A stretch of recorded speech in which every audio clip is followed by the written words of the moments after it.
Hello Sproutlings, my name is Fidget and this is my Duty Diving Guide, a mini-series in which I take you through each and every dungeon, trial and raid. Today we're tackling the Sunken Temple of Qarn, a level 35 dungeon unlocked by talking to Nedrick Ironheart in Vesper Bay. If you haven't already, make sure you've gone and completed your level 35 job quest. I'll wait for you at the entrance to the dungeon. The Temple of Qarn, half devoured by the shifting sands and laying under the unforgiving Thanalan's sun, used to belong to the Baladians as a place of worship to the sun goddess Azima. The sunken structure appears to be far older than that 6th Astral Era civilization, however. But this fact did not deter the Baladian sultans from each adding their own chambers to the construct in an attempt to achieve immortality through creation.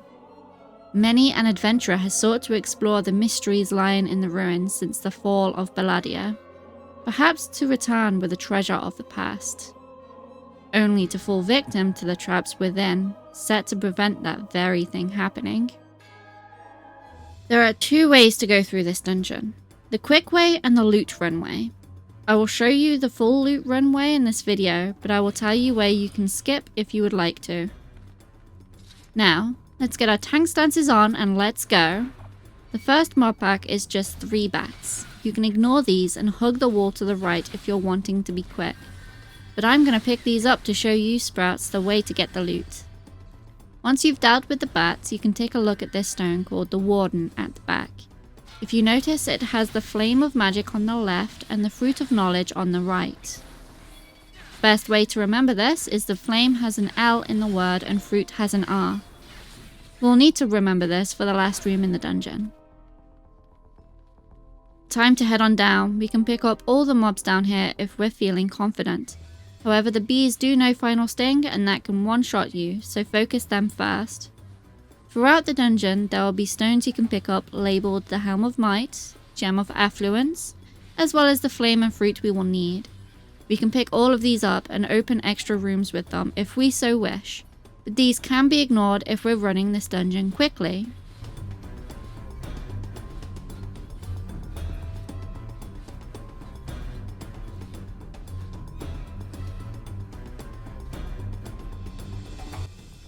First boss time. This boss has a couple of insta-death mechanics, one of which will be the summoning of adds that have the Final Sting ability. Tanks, we need to get the enmity of those adds and the DPS need to damage them down. Healers, if you can, join in with the DPS. I like to keep my marker on the adds until they're down, to make sure that I don't get hit with Final Sting before turning my full attention back to the boss. The other insta-death mechanic is called Doom. This will inflict a debuff on you with a countdown until you die. Don't worry, in this room there's a way to deal with it easily. There are 3 square plates on the floor, one of which will light up orange. If you have Doom, step on the lit up plate, this will get rid of it.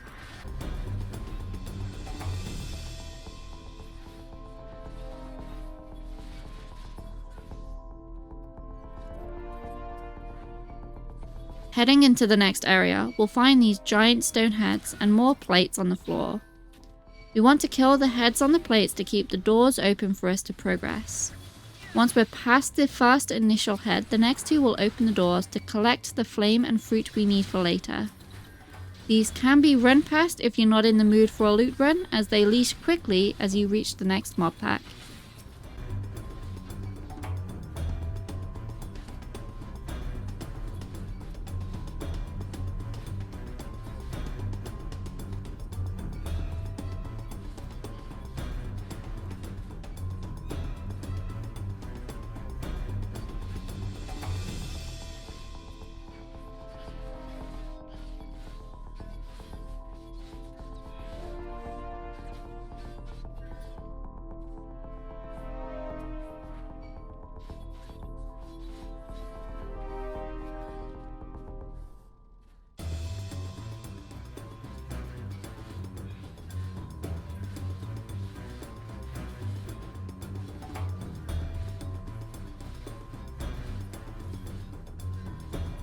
Alright, second boss time, the Temple Guardian.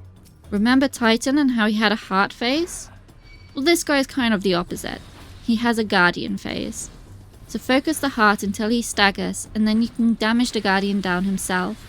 You may need to do this a couple of times before he dies.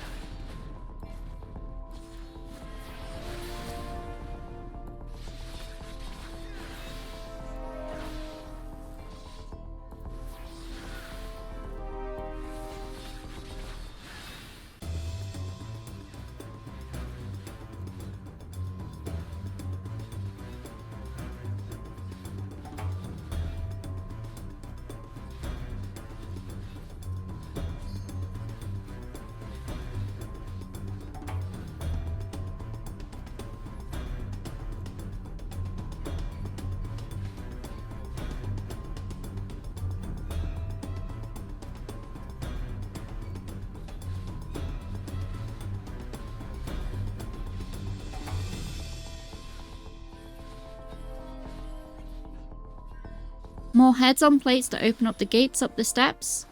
Here there's a couple more doors. This is where we can use the helm or gemstones we've picked up to open the side chambers. However, I lied, I'm not on a full loot run this dungeon, so I'm going to ignore them.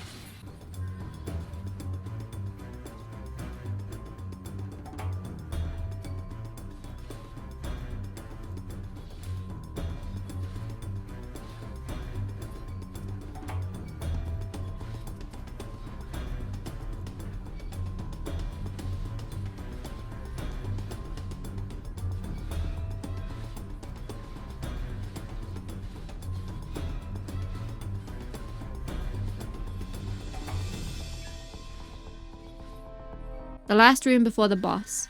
This is what we needed the flame and fruit for, so place them in the correct slots and click on the scales of judgment to activate the mechanism.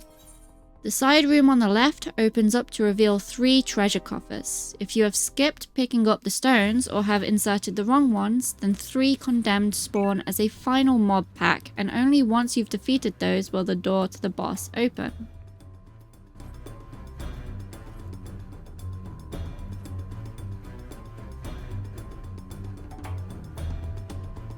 Time to face the final boss, Adjudicator. He likes to paralyze, so tanks and DPS, if you can stun the boss out of that, please do. You'll notice there are similar plates to the first boss on the floor here. There's no doom given by the boss, so don't worry about standing on them. Instead, a smaller stone head will spawn and a DPS should kill it on a pad. It's a lot harder than it looks, so don't worry about getting that wrong.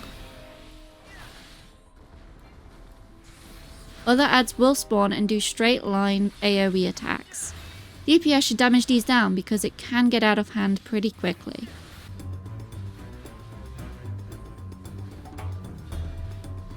If a square appears around one of these adds, it means someone must step inside and be trapped until the add is dealt with.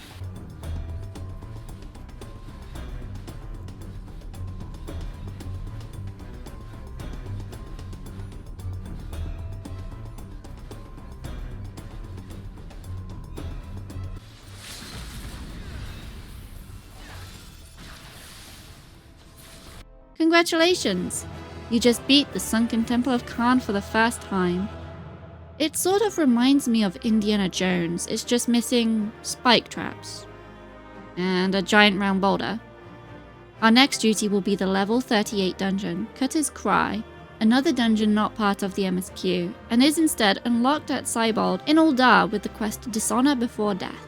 I hope this video has helped you. If so, please let me know in the comments down below. You can also leave a like, hit the subscribe button, and ring the bell to see more duty diving guides like this one. I've been Fidget Gladesweald, and I will see you in the next one.